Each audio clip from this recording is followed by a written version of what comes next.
Deserted hospital, Mara's stand. Mara stood at the edge of the deserted hospital courtyard, her breath visible in the cold, heavy air. The sky above mirrored the turmoil inside her, a swirling vortex of dark clouds that seemed to pulse with the chaos unfolding on the beach. She had taken refuge here days ago, seeking shelter from a world unraveling around her, but the recent events had drawn her back out into the tempest. As night fell, the eerie silence of the hospital grounds was shattered by distant thunder and the occasional crack of lightning.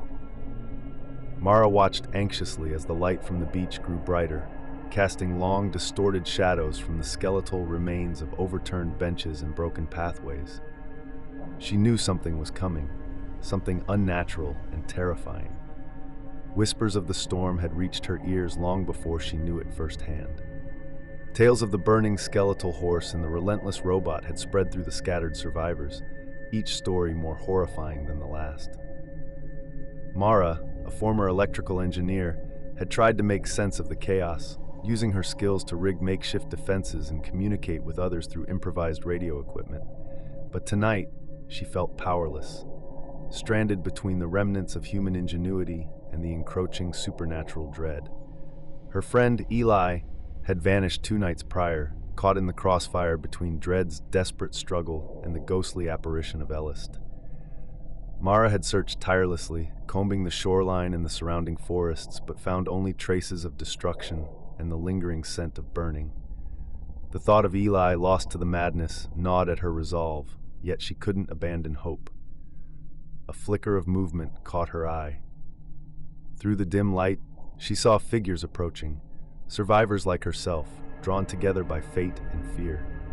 Among them was an elderly man, his face etched with worry, carrying a worn backpack. His name was Jonas, a former librarian who had become the group's reluctant leader. His presence brought a semblance of order to the disheveled assembly, and Mara found herself relying on his calm demeanor amidst the storm's fury.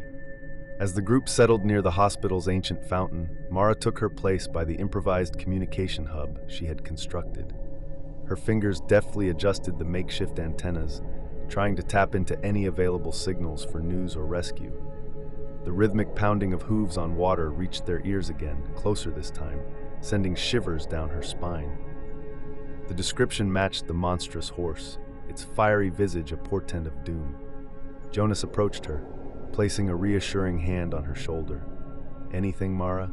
She shook her head, eyes fixed on the horizon where darkness and light battled for dominance. "Nothing yet, but we need to prepare. If that thing is a harbinger, there might be more to come." Mara nodded, her mind racing through possible defenses.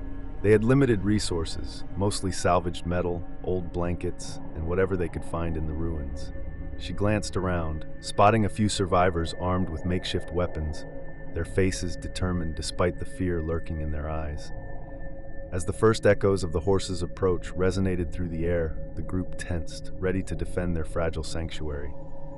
Mara's heart pounded, not just from fear, but from a deep-seated determination. She had lost Eli, but she couldn't let others share his fate. Drawing on her dwindling reserves of strength, she began coordinating their defenses, her technical expertise turning chaos into a semblance of strategy. The night grew darker, the storm intensifying as the skeletal horse and the silence it carried closed in around them. Mara stood as a beacon of resilience, a supporting thread in the tapestry of survival. She didn't seek glory or recognition, just the hope that, together, they could weather the darkness and find a path back to the light. As the first wave of the supernatural assault broke upon their makeshift defenses, Mara held her ground, her spirit unbroken.